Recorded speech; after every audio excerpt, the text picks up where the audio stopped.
आज मैं आपको जिस लड़के की कहानी सुनाने जा रहा हूं,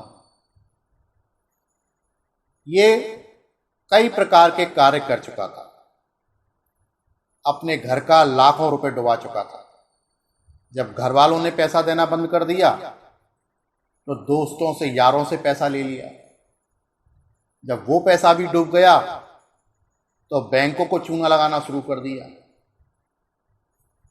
बैंकों से लोन ले लिया। लेकिन व्यापार में मुनाफा नाम की चीज नहीं है। थक हार कर नौकरी करने लगे। लाखों रुपए का कर्जा और नौकरी कर रहे हैं जनाब। खाना खाने से पहले किस्त वाले सामने खड़े हुए हैं। बोला तुम भोजन मत करो, हमको किस्तें दे दो। और किस्त की रकम इतनी बड़ी हो गई कि वो अपना भोजन छोड़ भी दे तब भी वो पूरी नहीं हो पा रहा। जीना हराम हो गया उस लड़के का। जहां जाए वहीं बदनामी। रिश्तेदार बात नहीं कर रहे, दोस्त यार कोई है नहीं, शासन प्रशासन का कोई सहयोग मिलना नहीं।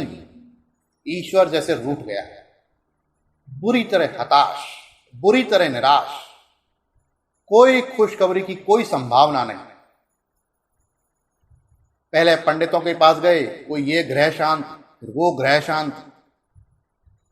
साल 6 महीने और निकल गए, पंडितों पर भी पैसे खर्च हो गए, कोई लाभ नहीं। फिर साहब जब पंडित चले गए तो फिर देखते कब्रिस्तान जाने लगे। वहां पर चिनौरी चने खाने लगे।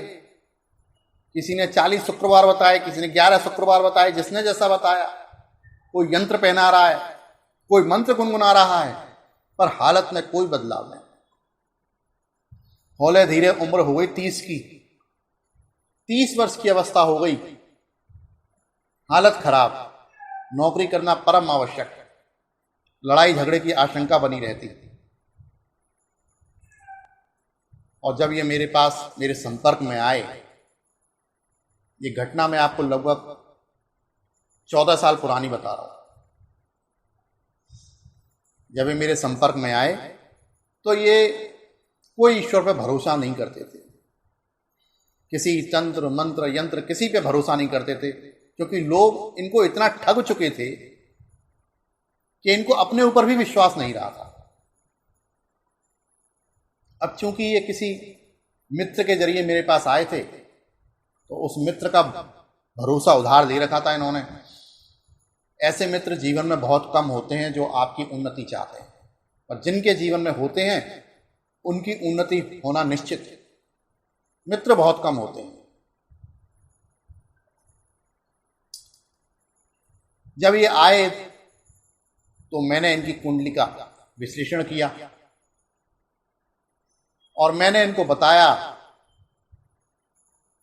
कि आपको अपने जीवन को सुधारने के लिए विवाह करना होगा, शादी करनी होगी, और शादी करने के बाद आपकी हालत बिल्कुल सुधर जाएगी, सब कुछ ठीक हो जाएगा, और शादी भी आपकी बहुत बढ़िया होगी, बहुत बढ़िया। बोले महाराज खाने को रोटी नहीं है, अपना मकान दुकान सब कुछ है नहीं, बाप ने घर से निकाल रखा है, बाप खुद नाराज है मुझसे, रिश्तेदार मुझे घास डालते नहीं, आप कह रहे हो मेरी शादी बढ़िया होगी, नौकरी मेरी छोटी सी। मैंने भाई देखो, मैं ज्यादा कुछ तो जानता नहीं हूं, जो कुछ मुझे कुंडली में नजर आ रहा है मेरे अनुभव के हिसाब से मैं आपको बता रहा हूं। और मैं आपसे सिंपल इतना कहना चाहता हूं कि आप आज से ही जो भी काम करो शादी के लिए करो, कर्ज चुकाने के लिए मत करो। कर्ज तो आपका चुक ही जाएगा, जीवन तो आपको अच्छा जीना ही है, बस आपको अपने विवाह की तैयारी करिए, शादी करिए, कुंडली मिलाकर विवाह करिए, आपका जीवन अति उत्तम हो जाएगा। खैर वो मेरे सामने से तो ऐसे गए थे जैसे मैंने उनसे कुछ ठग लिया हो, लूट लिया हो, और उनकी समस्या का समाधान ना हुआ, और वो अपने मित्र के साथ चले गए। बाद में जब मित्र ने समझाया कि भाई वो जो कुछ कह रहे हैं उस पर थोड़ा एक बार अमल करके तो देखो, और शादी तो तुमको करनी ही है, तुम इस बात से क्यों डरते हो खर्चे कैसे चलेंगे? हो सकता है कोई चमत्कार हो जाए, हो सकता है कोई व्यवस्था बन जाए। लड़का बहुत जुगाड़ू था, उसके अंदर हिम्मत आ गई। दूसरे दिन फिर अपने मित्र के साथ मेरे पास आया, बोला जी बताओ कौन से उपाय करने हैं कि मेरा विवाह हो जाए। मैंने कहा अपनी प्रोफाइल को सुधारो और शादी के लिए प्रयास करो, आपकी शादी हो जाएगी। बस जो भी काम करना है इस हिसाब से करना है कि आप विवाह करने जा रहे हैं, पैसे कमाने के हिसाब से नहीं करना, कर्जा चुकाने के हिसाब से नहीं करना। जो भी कुछ कमा रहे हो तो सब कुछ अपने वैवाहिक जीवन के लिए कमा रहे हो और उसी में निवेश करो। बस आप इस बात का ध्यान रखो कि आपको शादी करनी है, एक अच्छी लड़की से शादी करनी है। उनकी बात समझ में आ गई और वो कुछ भरोसा उधार देकर मुझसे चले गए। उनकी शादी होने में लगभग 8 महीने का समय लगा। उन्होंने शादी कर दी। उनकी शादी उनकी उम्मीद से 10 गुना बढ़िया हुई, 10 गुना बढ़िया हुई। बढ़िया भोजन, बढ़िया व्यवस्था, बाराती भी देखकर दंग। बोला इसके तो खाने खराब थे, ऐसा विवाह कैसे हो गया? अब रिश्तेदार उल्टे और पड़ गए,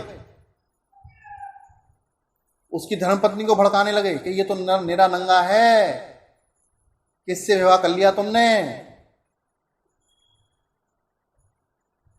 माथा खराब उनकी धर्मपत्नी का। अगले 2-3 महीने, 4 महीने, 5 महीने भयंकर कलेश से गुजरे, लेकिन लड़की समझदार थी। लड़की समझदार थी, सारी स्थितियों का उसने अवलोकन किया और उसके बाद निर्णय लिया जीवन को आगे बढ़ाने का। विवाह के बाद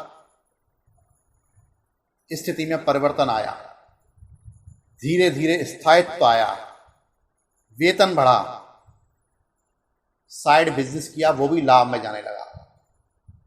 धीरे धीरे कर्जे चुकने लगे और विवाह के 5 साल के अंदर वो लड़का अपने सभी प्रकार के कर्जों से मुक्त हो गया। आज जिस परिवार की मैं बात कर रहा हूं, इस परिवार में 3 संतान हैं। बेहद सुखी जीवन जी रहे हैं ये 5 लोग। माता पिता भी साथ रहते हैं। आज लोग इनको समाज का नगीना समझते हैं, दूसरे लोगों को उदाहरण देते हैं उस लड़के की कि देखो ऐसे बनो तुम, कितना काबिल लड़का है। लोग आपको जब भी देखते हैं जब आप उजाले में आते हो, जब आप कोई चमत्कार कर देते हो। आपके अंधेरे को कोई नहीं देखना चाहता। आप कितने दिन भूखे सोए, आप कितने पिटे, कितने लुटे, कितने दौड़े, इसको कोई सुनना नहीं चाहता। सभी लोग चमत्कार देखना चाहते हैं। और ईश्वर ने आपको भेजा है तो किसी न किसी चमत्कार के लिए ही भेजा है। बस आपको अपने ऊपर विश्वास करना। जब भी आपका अपने ऊपर से विश्वास डगमगाने लगे, आप अपने आप से पूछिए कुछ ना कुछ तो गलत हो रहा है, आपसे ही हो रहा है। ईश्वर ने यदि आपको यह जीवन दिया हुआ है, आज भी आप सांसें ले रहे हैं, तो वो आपसे कुछ ना कुछ विशेष करवाना चाहता है और आप उस ईश्वर की आवाज को सुन नहीं रहे। जिस दिन आप ईश्वर की आवाज को सुन लेंगे, जिस दिन आप उस ईश्वर की इच्छा को सुन लेंगे, उस दिन आप कामयाबी की सीढ़ी चढ़ने लग जाएंगे। इस बात का मेरा विश्वास है। अपने आप को कमजोर ना समझें। प्रतिदिन प्रातःकाल 4 बजे उठ जाया करें, उससे आपको नई ऊर्जा मिलेगी।